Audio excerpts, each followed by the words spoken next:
നമസ്കാരം. നേരുമംഗലം കൈരളി വായനശാലയുടെ ആഭിമുഖ്യത്തിൽ വിവിധ കലാ കായിക പരിപാടികളോടെ ഓണാഘോഷം സംഘടിപ്പിച്ചു. മുതിർന്ന അംഗം സേതുക്കുട്ടിയമ്മ ഭദ്രദീപം തെളിച്ച ആഘോഷ പരിപാടികൾക്ക് തുടക്കം കുറിച്ചു. ഓണപ്പൂക്കളം, തിരുവാതിര, വഞ്ചിപ്പാട്ട്, നാടൻപാട്ട്, ഓണച്ചൊല്ലുകൾ, പുഞ്ചിരി മത്സരം, പാസിംഗ് ബോൾ തുടങ്ങിയ പരിപാടികളും കായിക മത്സരങ്ങളും ചടങ്ങുകൾക്ക് മാറ്റുകൂട്ടി. മത്സര വിജയികൾക്ക് സമ്മാനങ്ങൾ നൽകി രാവിലെ 10 മണിയോടുകൂടി ആരംഭിച്ച ഓണാഘോഷ പരിപാടികൾ ഉച്ചയ്ക്ക് ഓണസദ്യയോടുകൂടി സമാപിച്ചു.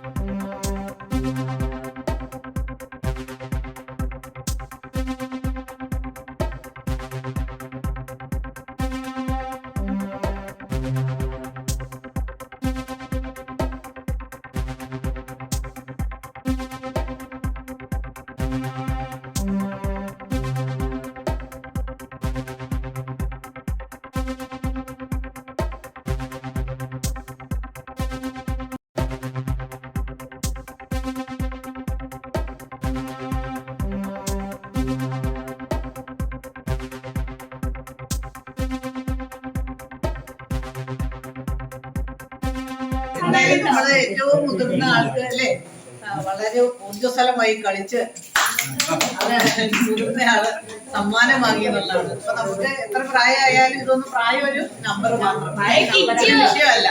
നമ്മള് ഉത്സാഹമായിട്ട് ശ്രദ്ധയോടെ കളിച്ചാൽ സമ്മാനം മേടിക്കാന്നുള്ളത് തെളിയിച്ചു.